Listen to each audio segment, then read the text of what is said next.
Welcome everybody to another round of World of Tanks subscriber replays. My name as always is Maxwell, and today's first video is from the user Captain Spetsnaz.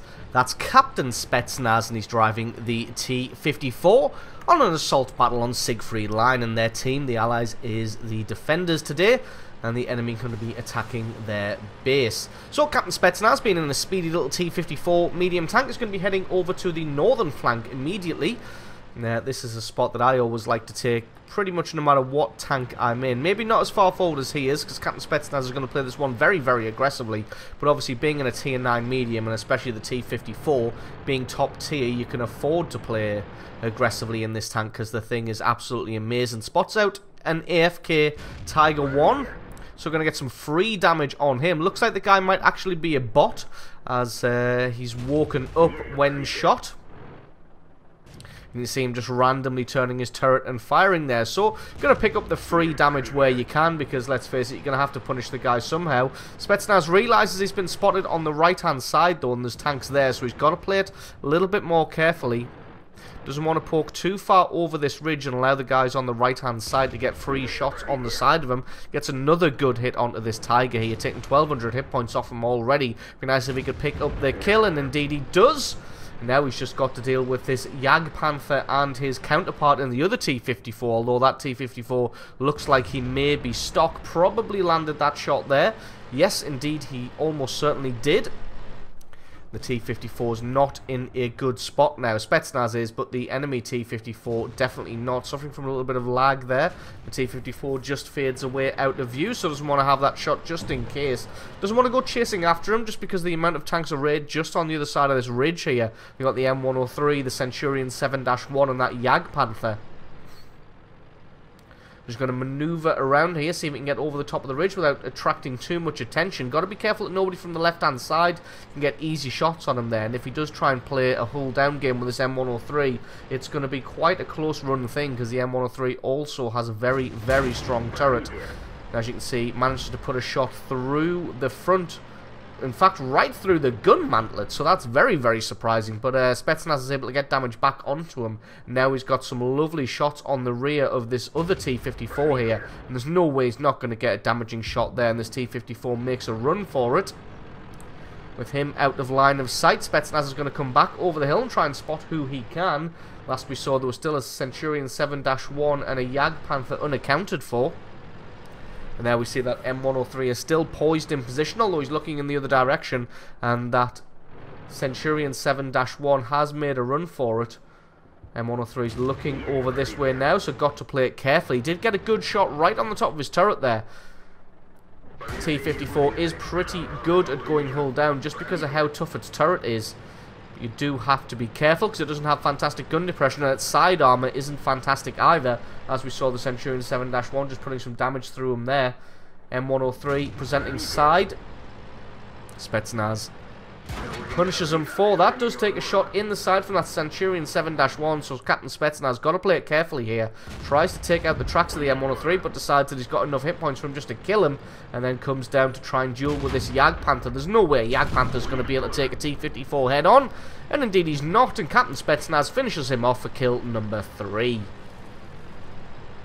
So now it's time to turn his attention back to the Centurion 7-1, who was giving him a little bit of grief earlier, putting those shots into his side armor here. Just gets a lovely shot through his side there, and just going to let him duel with that Type 59. Let the Type 59 take up all of his attention, while Captain Spetsnaz just puts shot after shot through his weakened side armor there. And gets another good bit of damage. Does spot out an AMX here, but he's just sneaky enough to get back into cover, although he pokes himself back out, and unfortunately that one catches just the side of his turret and glances off. And you can see a Jagdtiger. Actually, that Jagdtiger, it looked like at first that he was coming up behind to offer some support, but he's way off in the city, and that AMX M445 gets himself taken out with a lovely shot to the very top of the turret there on the commander's hatch. Game not going particularly well for the Allied team at the moment. They are currently losing 8 kills to 12, and Captain Spetsnaz spots out an E75 with a huge chunk of hit points still left, but he's presenting side of his turret to Captain Spetsnaz here, who has a fantastic reload on this cannon of just 6.5 seconds, so he's going to get, very unlucky troll armor of the E75 coming into play there. I would have thought he'd at least get 2 damaging shots on him, but it was not to be. Captain Spetsnaz, you could see he was sort of thinking about going and offering some help to that KV-3, but with the amount of tanks around him, there was no way that that one was going to work out in anybody's favour, so instead decides to cut to the right and try and head off this E-75, maybe take him by surprise from the side or the rear. And right now, the enemy team has started their base capture off. There's at least 3 tanks in there, but probably more like 4 or 5 that were left there. Is going to come head on against this E-75 here. Lures the E-75 into having a shot, which is no good at all, and then decides to flank around the side of him, leaving his 110 to deal with that base capture for the time being, because let's face it, Captain Spetsnaz could go and try and decap, but if he does that, then the E-75 is just going to come and catch him off guard. Fantastic reload of the T-54's cannon coming into play there, and then the AMX-1375 comes to try and equalise, and all Spetsnaz has to do is just keep his front armour on target, and there's no way in hell that AMX-1375 is going to put a shot through the front of the T-54's armour, and indeed he doesn't, as he gets one good shot and then rams him to death. Evened up the score a little bit here. It's still 11-13 with just the T-54 and the 110 left, but it looks like they're all distracted with the 110 here, so Captain Spetsnaz is going to have ample opportunity to come up behind and beside them and try and take them out. Decides to take out the T-29 first, as he only had 25 hit points. Probably going to go for this AT-7 second, but then after that, he's got a half-health, just over half-health Yag Tiger to try and deal with.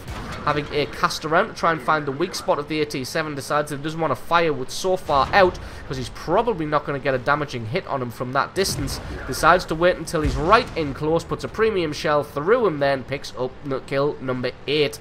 Now it's just the Yag Tiger left. He's got a decent reload. If he gets him though, the alpha damage is going to be enough to take him out, but he takes his track out with a beautiful shot on the move there. Now it's just a case of trolling that Yag Tiger to death.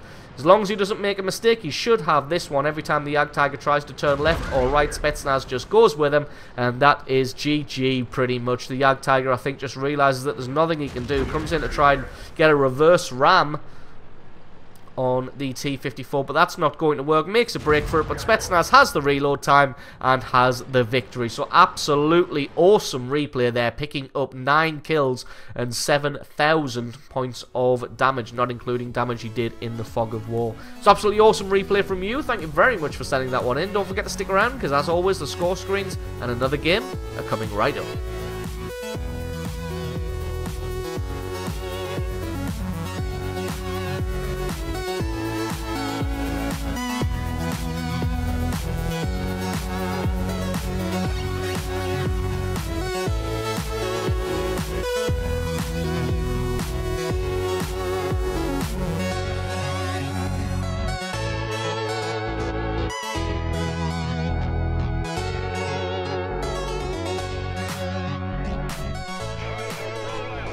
And our second replay of the day is from the user Josie981. That's Josie981, and he's driving the FV215b on an encounter battle on Himmelsdorf. The FV being a tier 10 heavy tank for the British.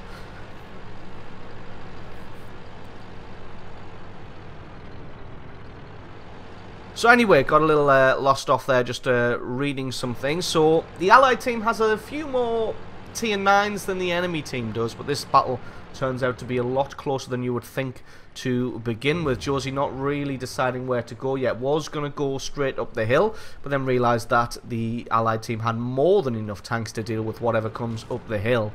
So decides probably to head along the Banana Road instead. Going to go and offer some support maybe to this Object 704. Just going to speed this one up a little bit until the action actually kicks off. Comes around the corner here, doesn't spot anybody out immediately, and there we go. There is the T-28. Going to focus down to try and get a shot on his weak spot, as the T-28 is a tough customer to crack, even with a very, very good cannon. Finds a Waffenträger E100 here, takes a shot on the turret, but just bounces that one. So pretty lucky with the penetration that the Waffenträger has. Takes another hit, another 2 hits, and bounces both of them as well. So it looks like the FV215b is a tough nut to crack. Waffenträger E100 fires another shot, and that one also bounces, and then you can see that he's decided he's had enough of that one. Josie's loaded a HE round, but decides he doesn't want to waste that one on the T-28. And I think the Allies correctly identify that the Waffenträger is probably reloading at this point. Oh, very unlucky to miss that shot. Going to go head-to-head with the T-28 because he's the only one with a cannon that can do anything at the moment. But Waffenträger E100 decides to try and make a run for it while he's reloading, but the Object 704 says, "You shall not escape," and goes straight after him, and that's definitely the best thing to do. You do not want to let a Waffenträger E100 get away whilst he's reloading, so doing the smart thing there of just chasing him down and getting him eliminated. And then Josie heads around the corner and finds a nest of Rheinmetalls. Gets a good hit on the first one and bounces another shot from another German tank destroyer. It's going to be interesting to see the damage blocked by armor stat at the end of this battle. Rheinmetall reloading that big long cannon, decides to try and hide up on the building. Not hidden well enough, and Josie gets a great shot on the tracks there to track him and do some damage. Rheinmetall fired a shot but just planted that one into the dirt. Josie's having none of this and going to charge him down and take this guy out while he cowers up on his little hill there. Has a quick look to the right just in case anybody's hiding there. Rheinmetall has a shot and again bounces. This thing must be made out of Sovietanium, as it is bouncing as many shots as a Soviet tank right about now. Josie's already gotten himself 2 kills and 3,000 points of damage and hasn't taken a single bit of damage himself. Finds another Rheinmetall but takes a shot in the rear from a Batchat, so got to keep moving here because doesn't want to take any more damage from that Batchat because he's definitely going to be able to put some hurt on him here. Finds a Rheinmetall, gets a brilliant shot to take him out. Nice high roll, and that's a very quick 4 kills here. One thing people don't really realise with this tank is it has a very fast reload. Got a reload speed comparable to a tier 10 medium tank or a tier 9 medium tank as opposed to a heavy tank, and quite a nice bit of alpha damage as well.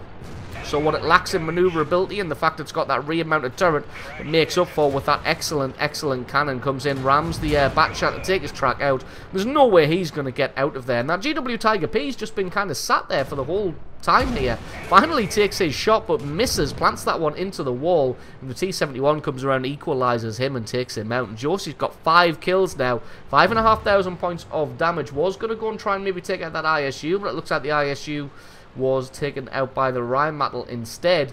Allied team lost the battle on the hill, but they have killed enough tanks to be able to go for this base capture here. The guys on the ground have done a fantastic job of just taking everybody out. But now they're going to have a team of badasses coming down from the hill. Although they're still outnumbering them, 11 kills to 8. This one is a little bit of a foregone conclusion now. Somebody raging in the chat there probably got shot and decided that it was gold noob terrorist hacks. So we're going to speed this one up a little bit while they just sit in the cap. As you can see, there is a Waffenträger Panzer IV and a Leopard PTA trying to play point guard and run some defense and try and slow down the enemy tanks as they come in. You can see the Panzer VII and the enemy Waffenträger also coming in, but they've got a good amount of tanks. You can see Josie's toying with the idea here. He wants to go and get a few more bits of damage. He's wanting that Top Gun medal, so decides to abandon the cap circle now as that Waffenträger Panzer IV is on low hit points. Gets him, and that is kill number 6 and a well-deserved Top Gun medal here. And then now he's got to contend with this E4.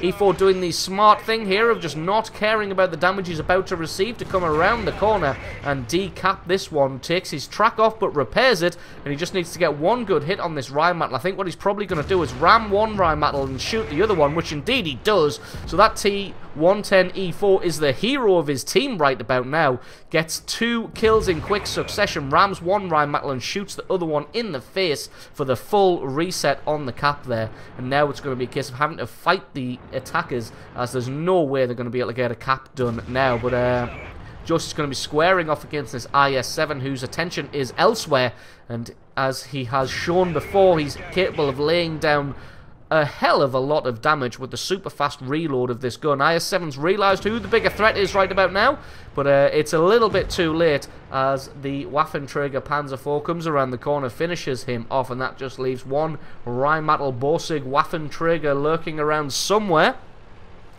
Probably going to be coming from the north, as the T-71 has been scouting around in the south and there is nobody there. Probably gone all the way around behind the train yard. Even if he hasn't, that's the route that Josie's going to be taking.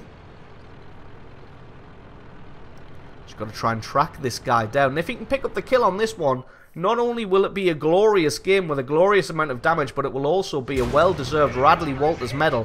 Finally takes some damage from a tank there. That Rheinmetall gets a good hit on him, but I don't think that Rheinmetall realises what the reload speed of the FV215b is. So he gets himself into cover, pokes himself out, but again, it's not really enough. The Rheinmetall gets another good shot on the FV, but he's going to have to fire at least another 2 shots, and he is a 1-shot for Josie at the moment. But you can see that T-71 steaming in here, going to apply maximum kill securage to the Rheinmetall's face, so he's got to be in there quickly. Hopefully the Rheinmetall, no offense to the T-71, hopefully the Rheinmetall will be able to take him out, but he doesn't, but Josie gets the kill.